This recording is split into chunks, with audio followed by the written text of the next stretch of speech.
समय पे आपके बीच में आके सभी तथ्यों को, परिस्थितियों को ईमानदारी के साथ आपके सामने रखता रहा हूँ, आपसे चर्चा करता रहा हूँ।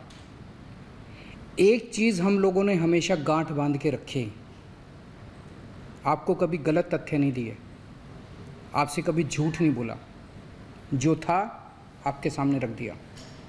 अगर स्थिति अच्छी थी तो भी आपको बताया, स्थिति खराब थी तो भी आपको हमने ईमानदारी से बताया, क्योंकि हम पहले दिन से समझ गए थे कि ये इतनी बड़ी आपदा है कि आपके साथ के बिना, जनता के साथ के बिना अकेले इस आपदा से सरकार सामना नहीं कर सकते। जनता का सहयोग और जनता की सहभागिता इस पूरे संघर्ष में बेहद ज़रूरी है।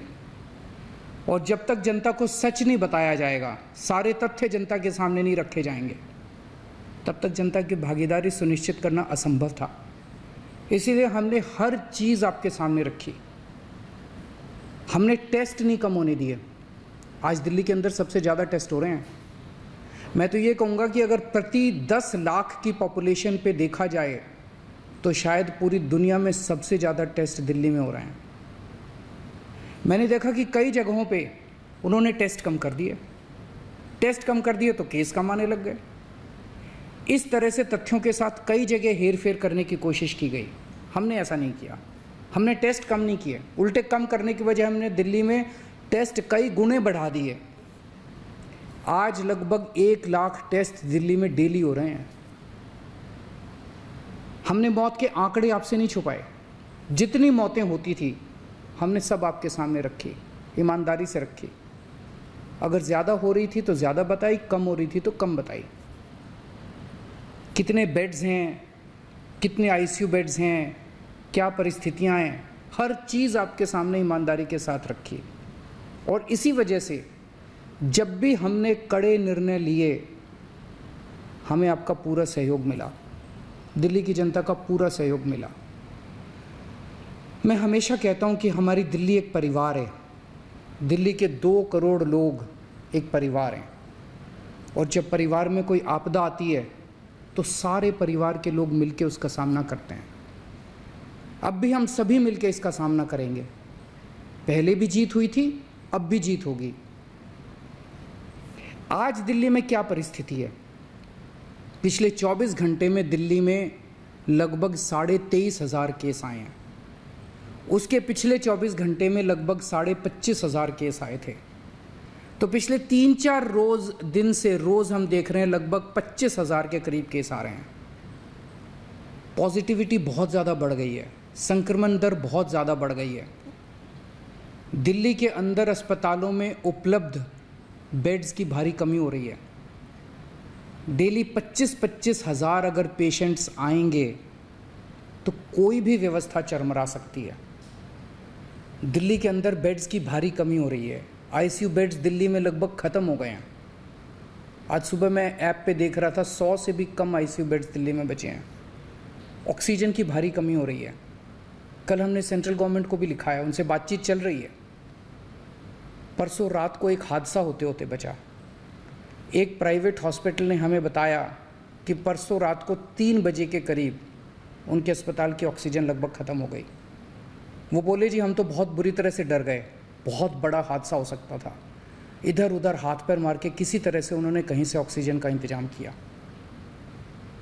दवाइयों की कमी हो रही है, रेमडेसिविर दवाई की खासकर काफ़ी कमी हो रही है। ये सारे तथ्य मैंने आपको डराने के लिए नहीं बताए। ये सारी परिस्थिति है और इन परिस्थितियों में हमें अब अगला कदम क्या उठाना है, इस पे चर्चा करने के लिए मैंने आपको ये परिस्थिति बताई है। तो दिल्ली के अंदर कोरोना की परिस्थिति काफ़ी गंभीर है। अभी तक हमने दिल्ली के अंदर हेल्थ सिस्टम को बड़े अच्छे तरीके से मैनेज किया। दिल्ली में 4थी वेव आई है।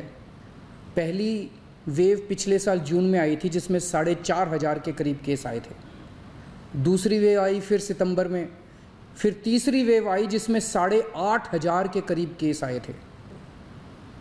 दुनिया के कई शहर ऐसे हैं, बड़े बड़े देशों के, विकसित देशों के शहर, जहाँ 6,000 केस आए तो उनका पूरा हेल्थ सिस्टम चरमरा गया, कोलैप्स कर गया।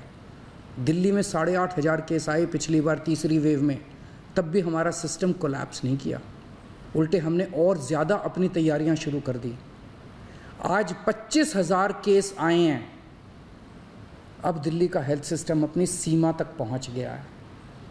हमारा हेल्थ सिस्टम अब बहुत ज़्यादा तनाव में है।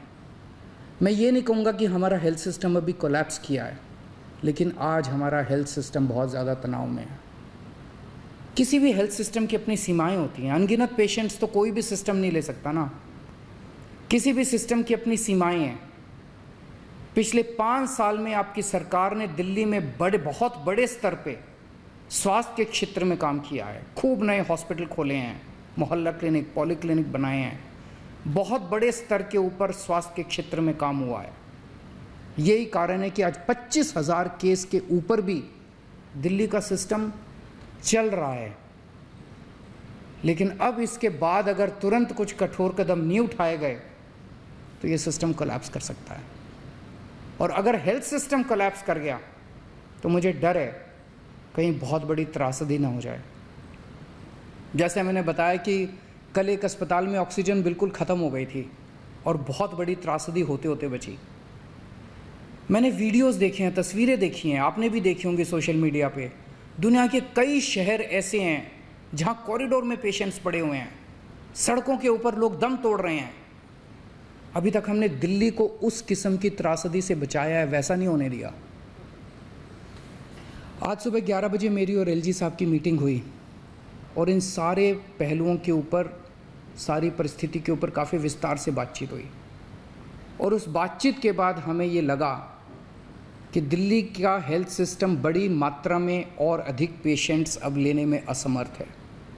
अगर हमने अभी लॉकडाउन नहीं लगाया तो कहीं ऐसा ना हो कि बड़ी त्रासदी हो जाए।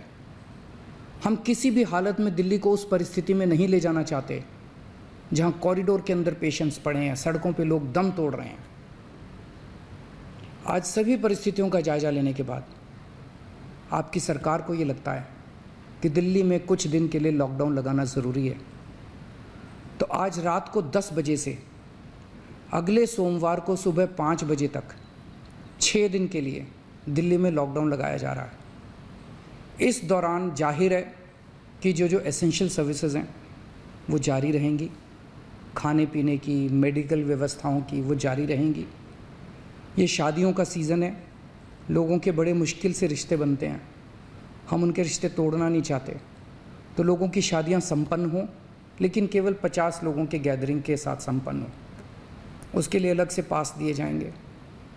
इसके बारे में अभी थोड़ी देर में डिटेल्ड ऑर्डर जारी हो जाएगा कि कौन कौन सी चीज़ें जारी रहेंगी और कौन सी चीज़ों पर पाबंदी रहेगी। मैंने और एलजी साहब के हम दोनों ने निर्णय तब लिया है जब हमारे पास कोई उपाय नहीं बचा था।